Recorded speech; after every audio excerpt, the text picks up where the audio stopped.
जगद्गिरिनिभं चारुचन्द्रावतंसं रत्नाकल्पोज्ज्वलाङ्गं परशुमृगवरा भीतिहस्तं प्रसन्नं पदमासीनं समन्तास्तुतममरगणैर्व्राघ्रकृत्यं वसानं विश्वाद्यं विश्वबीजं निखिलभयहरं पञ्चवक्त्रं त्रिनेत्रम् करचरणकृतं वा कायजं कर्मजं वा श्रवणनयनजं वा मानसं वापराधं विहितमविहितं वा सर्वमेतत्क्षमस्व जय जय करुणाब्धे श्रीमहादेव शम्भो श्रीलक्ष्मीनाथसमारम्भां नाथयामुनिमध्यमाम् अस्मदाचार्यपर्यन्तां वन्दे श्रीगुरुपरम्पराम् अञ्जनानन्दनं वीरं जानकी शोकनाशनं कवीशमुख्यहन्तारं वन्दे लङ्काभयङ्करम् भक्ति भक्त भगवंत गुरु चतुर्नाम एक इनके पद बंधन किए नासद विघ्न अनेक रेशम सदा शिव भगवान की जय। पावन शिव महापुराण की जय। परम मंगलमय परात्पर अखिलेश्वर अचिंत कल्याण गुणगण निधान सर्वेश्वर सर्वाधिपति श्रेष्ठ आचरणवान प्रजा के सुखदाता विज्ञान के पूर्ण ज्ञाता देवाधिदेव जगत नियंता जगदीश्वर पंच तत्वोत्पादक विश्वेश्वर मंगल करता श्री श्याम सदाशिव भगवान के पावन चरणारविंदों पर पूजा प्रणति। पराम्बा भगवती जगदीश्वरी शंकर शिव पुराण वल्लभा जगत जननी माँ जगदम्बा माता पार्वती जी के पावन चरणारविंदों पर कोटिशा प्रणति। शिवाय शंभुकाय शब्द में विग्रह शिव महाप्राण को कोटि कोटि प्रणाम। समस्त भूतादिक सिया राम में सब जगदानी करहु प्रणाम जोड़ पाए। हम सब बड़भागी हैं कि शिव कथा मंदाग्नि पर अवगाहन करने का लाभ प्राप्त कर रहे हैं। कल के दिवस में चर्चा कर रहे थे कि महादेव का विवाह जो चल रहा था उसको ब्रह्मा जी पूर्ण कराते हैं। ब्रह्मा भी मोहित हो जाते हैं। पार्वती जी का इतना सौंदर्य है, चरणों को देखने लग गए तो विचार करने लगे कि अगर मैं मुख देखूं कि यह है कितनी सुंदर। उस समय उनके तेज का प्रादुर्भूत होता है पृथ्वी पर, जिससे अनेकों बालखिल्य नामक ऋषि प्रकट हुए। फिर नाना प्रकार की जो देव स्त्रियां थी वह महादेव से हंसी करती हैं। तो महादेव ने बस इतना ही कहा कि हे देवी, मैं तो तुम्हारे पुत्र के समान हूँ और आप इस प्रकार हंसी कर रही हैं। तब जो है वह लज्जित हो जाती है और चुप हो जाती है। कामदेव की पत्नी रति भी महादेव की शरण में आई और रोने लगी, कहने लगी, हे महादेव, आपके इस विवाह महोत्सव पर सभी खुशी हैं, सभी प्रसन्न हैं, केवल मुझे छोड़ करके, क्योंकि मैं दुखी हूँ। मेरे पति को आपने भस्म कर दिया था पूर्व में क्रोधाग्नि के द्वारा, तो अब आप मुझे मेरा पति लौटा करके सनाथ कीजिए। इस प्रकार वह रो जोर जोर से रुदन करने लग गई। सती का रुदन सुन करके रति का रुदन सुन करके जितने भी वहां पर देव स्त्रियां थी वह भी जोर जोर रोने लग गई। भगवान सदाशिव तभी करुणा कृपा करके करुणा दृष्टि किया कि वह काम जो है भस्म की पोटली से जीवित होकर के बाहर निकाला। यह देख करके रति बड़ी प्रसन्न हुई और सदाशिव को प्रणाम करती है। भगवान शंकर बोले कि हे काम, मैं तुमसे बड़ा प्रसन्न हूँ, तुम मन चाहा मुझसे वरदान मांग लो। यह सुनकर के कामदेव कहने लग गए कि देव देव महादेव करुणा सागर प्रभो यदि प्रसन्न सर्वेश ममानंद करो भव। हे देव, हे देवों के देव महादेव, अगर आप मुझसे प्रसन्न हैं और कुछ देना चाहते हैं तो मुझे आनंद प्रदान कीजिए। मैंने पूर्व समय में जो आपका अपराध किया उसे क्षमा कीजिए। आपके भक्तों में मेरा प्रेम हो, आपके चरणों में मेरी भक्ति हो, बस यही वरदान दीजिए। कामदेव के वचन सुनकर सदाशिव कहने लग गए कि कामदेव, मैं तुम पर प्रसन्न हूँ, तुम निर्भय होकर विचरण करो। और कामदेव को जीवित देख करके सभी देवता भी प्रसन्न हो गए और सब भगवान शिव का गुणगान करने लगे, उनकी जय जयकार करने लगे। बोलिए महादेव भगवान की जय। उसके बाद भगवान शंकर मैया पार्वती के साथ बैठ करके भोजन करते हैं एवं हिमालय से आज्ञा पाकर सदाशिव फिर जनवासे को जाते हैं, जहां पर सभी बाराती लोग ठहरे हुए हैं।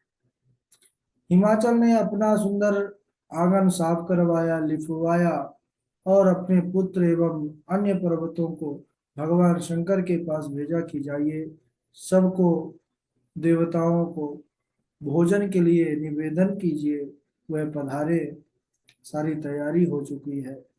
इस प्रकार सभी देवताओं को साथ लेकर के सदाशिव प्रसाद भोजन पाने के लिए पधारते हैं। हिमालय ने आए हुए सभी देवताओं को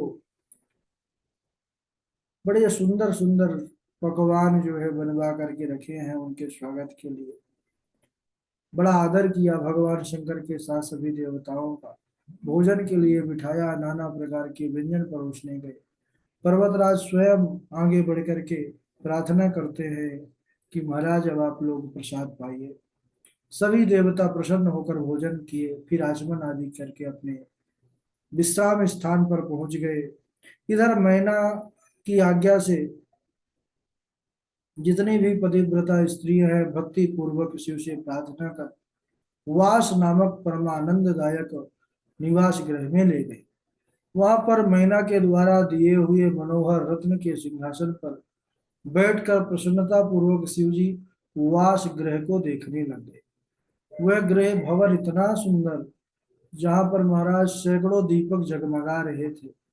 रत्न जड़ित कुंभ, कुंभ यानी घड़ा, और कई प्रकार के पात्र थे जिसमें रत्न जड़े हुए थे। इस प्रकार के सुंदर भवन को देखकर शंकर जी वहां रत्न जड़ित पलंग पर बैठ गए और थोड़ी देर बाद वहीं उसी शयन जो है आसन पर शयन करने लग गए। प्रातः काल जब हुआ, अनेक प्रकार के बाजे बजने लगे, सारे देवता उठे। वे आनंदित होकर के अपनी अपनी सवारियां सजाकर कैलाश लौटने की तैयारी करने लगे। तब भगवान शंकर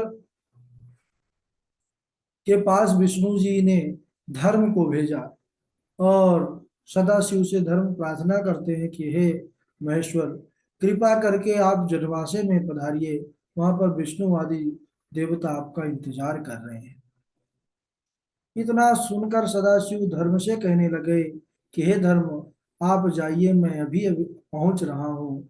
महादेव अपने मन में जाने की इच्छा करने लगे।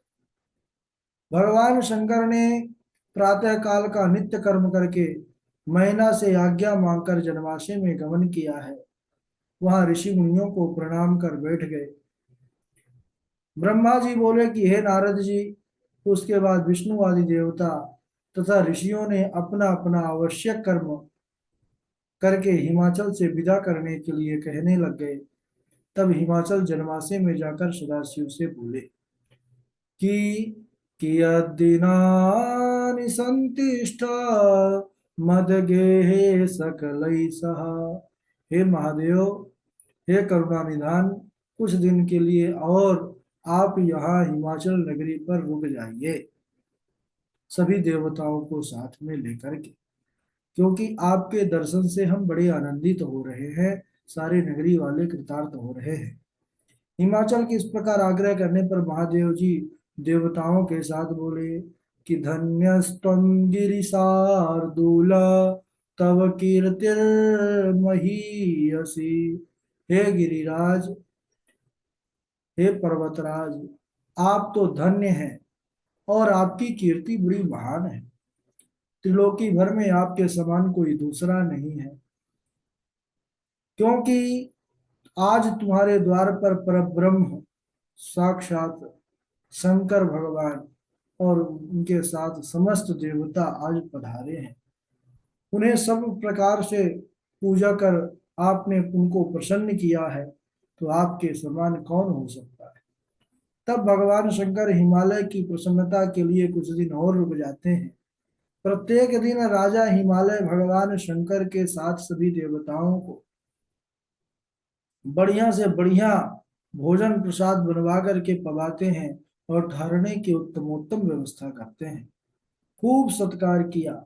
जब भगवान शिव सहित ब्रह्मा विष्णु देवता भोजन करते, तब वहां की जो नारियां थी, तदानीं पुरनार्यश्च गालिदानम व्यधुरमुदा, तो नगर की नारियां हंसती हुई उन सभी की ओर देखते हुए मधुर वाणी में गालियां भी देती थी। यह एक रिवाज है, लौकिक रीति है। इस प्रकार एक एक दिन करते हुए हिमालय ने कई दिनों तक बड़े आदर के साथ उन सभी को रोका। इस प्रकार जब बहुत दिन व्यतीत हो गए, तब देवताओं ने हिमालय के पास सप्त ऋषियों को भेजा। उन्होंने गिरिजा तथा मैना को यथोचित बात कहकर समझाया। तब हिमालय ने उनकी प्रार्थना को, निवेदन को स्वीकार कर लिया। फिर शिव जी विदा होने के लिए देवताओं के सहित हिमालय जी के घर आ गए। इधर जब मैना ने यह सुना कि सदाशिव भगवान शंकर कैलाश जाने के लिए निश्चय कर लिए हैं, तब वह बहुत व्याकुल हो गई, क्योंकि अब पुत्री के विदा करने की घड़ी आ चुकी है सज्जनों, और रोने लग गई। उच्चैरुरोद सामेना तमुवाच कृपा निधि, और बड़े ऊंचे स्वर में रुदन करने लगे। सदा शिव से बोली कि हे प्रभु, हे करुणा निधान, हे करुणा वत्सल, आपसे, आपके चरणों में यही प्रार्थना है कि मेरी पुत्री पार्वती, आपकी तो जन्म जन्मांतरों की राशि है, आपकी सेवा करेगी और आप इसका पालन करिएगा। ऐसा कह करके मैना उन्हें अपनी पुत्री को समर्पित कर जोर जोर से रोने लग गई, और वो दुख के कारण उसको मूर्छा आ गई, मूर्छित हो गई। तब शंकर जी ने मैना को समझा करके और उनसे तथा हिमालय से आज्ञा लेकर देवगणों के साथ महोत्सव पूर्वक यात्रा करने लग गए महाराज। इसके बाद सभी देवताओं ने हिमालय के कल्याण की कामना करते हुए प्रभु तथा अपने गणों के साथ मौन होकर के पार्वती की विदाई करने के लिए महाराज सब एकत्रित हो गए। सभी जितने हिमाचल के नर नारी थे, सब आज पार्वती के विदाई के समय अपने आप को और अपने आंखों के आंसुओं को रोक नहीं पा रहे। कुछ दूर जाकर हर्षित देवता हिमालय की पुरी के बाहर जो बाग बगीचे थे, वहां पर बैठ करके इंतजार करने लगे, ठहर गए कि अब जब पार्वती जी आ जाएंगी, तब हम फिर यहाँ से आगे को बढ़ेंगे। इसके बाद पर्वतराज को सप्तऋषियों ने कहा कि हे हिमालय राज, अब गिरजा के विदाई का उत्तम मुहूर्त आ चुका है, आप अपनी पुत्री का विदा कीजिए। यह सुनकर पर्वतराज बड़े व्याकुल हो गए। फिर कुछ काल के अनंतर चेतना प्राप्त होने पर ऐसा ही होगा, वह वचन कहने लगे। यह कहकर के उन्होंने मैना को संदेश भेजा। शैलराज का संदेश सुन मैना हर्ष तथा शोक से युक्त हो गई। गिरिजा को विदा करने के लिए उद्यत हो तैयार हो गई। हिमालय प्रिया उन मैना ने प्रथम वेद तथा अपने कुल की रीति की संपन्न की। फिर पार्वती को उनके रत्नों तथा श्रेष्ठ वस्त्रों से और राजोकुलोचित श्रृंगार तथा उत्तमोत्तम आभरणों से अलंकृत किया है। मैना के मन की बात जान करके एक पतिव्रता ब्राह्मणी गिरिजा को जो है श्रेष्ठ पातिव्रत धर्म का उपदेश करने के लिए आई है, और उन देवी ने कहा कि गिरिजे श्रृणु सुप्रीत्या मद वचो धर्म वर्धनम। हे गिरिजे, तुम प्रेम पूर्वक मेरा वचन सुनो। मेरे ये वचन स्त्रियों को इस लोक तथा प्रलोक में सुख देने वाले, और इसके सुनने मात्र से सबका कल्याण होता है। कहने लगे कि हे देवी, मुझे पता है कि यह आपके लिए नहीं है, क्योंकि आप तो जगदम्बा हैं, लेकिन फिर भी यह उपदेश से महाराज संसारियों का कल्याण होगा। इस प्रकार जो है ब्राह्मणी जो है मैया पार्वती जी को उपदेश करने लगती है। आज यहीं तक, इसके के आगे का प्रसंग हम अगले दिवस श्रवण करेंगे। बोलिए सदाशिव भगवान की जय। चलिए, बारी बारी से श्लोक आप लोग सुना देंगे। सबसे पहले पावनी जी हैं, फिर हमारे राजेश शर्मा जी हैं, परशुराम जी हैं, नंद जी हैं, गगन जी हैं, स्वामी गोपिकानंद जी हैं। चलिए प्रारंभ करिए। राधे राधे गुरुजी। हाँ। इमां कन्यां तुभ्यमहं ददामि परमेश्वर, भार्यार्थं परिगृह्णीष्व प्रसीद सकलेश्वर। गच्छध्वं संगता यूयं पर्वतं गन्धमादनं, न स्थात्वयं भवद्भिक्षय नहि वोत्र प्रयोजनं।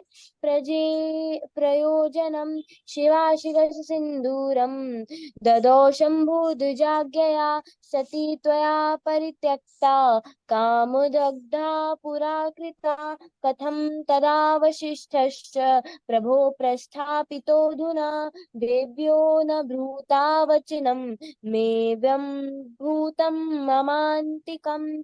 जगतां मातरा अध्व पुत्रे च पालिता कथं, देवदेव महादेव करुणासागरा प्रभो। यदि प्रसन्ना सर्वेषु ममानंद करो भव। राधे राधे। ठीक है, और कौन है? देव देव गुरु जी प्रणाम। हाँ।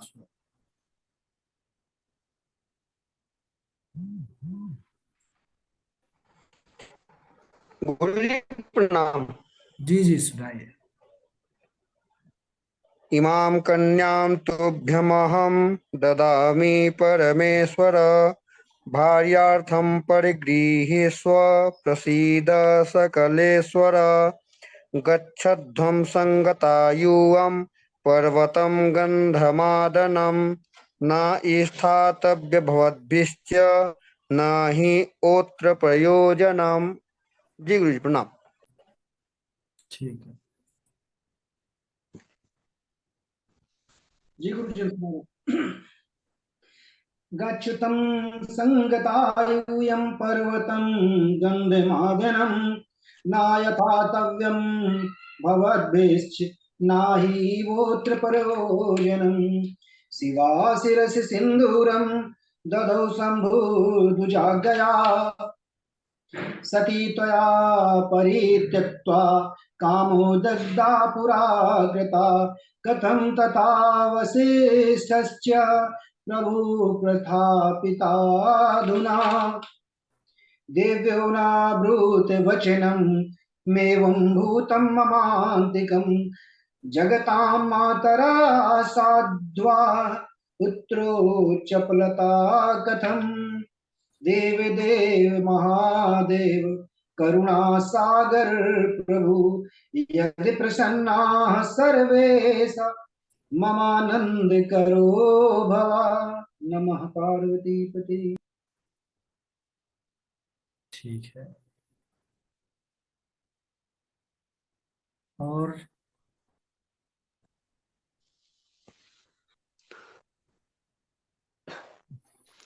देव देव महादेव करुणासागर प्रभु, यदि प्रसन्नः सर्वेश ममानंद करो भव।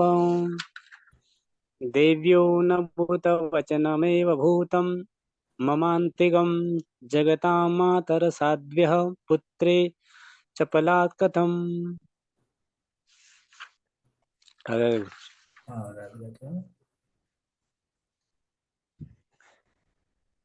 राधे राधे आचार्य। हाँ, स्वगोत्रं कथ्यतां शम्भो प्रवरश्च कुलं तथा, त्वं हि मूढत्वमापन्नो न जानासि च किञ्चन। यस्यैकदिवसे कोटिर्लयं गता, इमां कन्यां तुभ्यमहं ददामि परमेश्वर, भार्यार्थं परिगृह्णीष्व प्रसीद सकलेश्वर।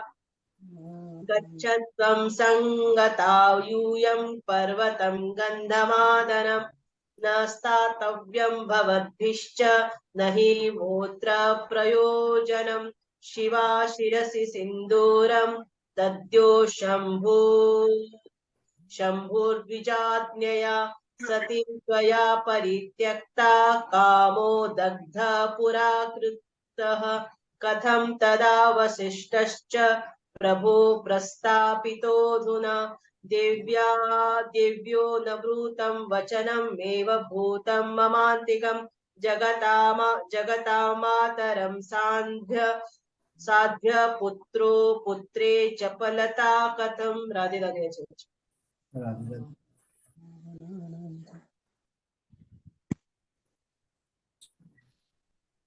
आज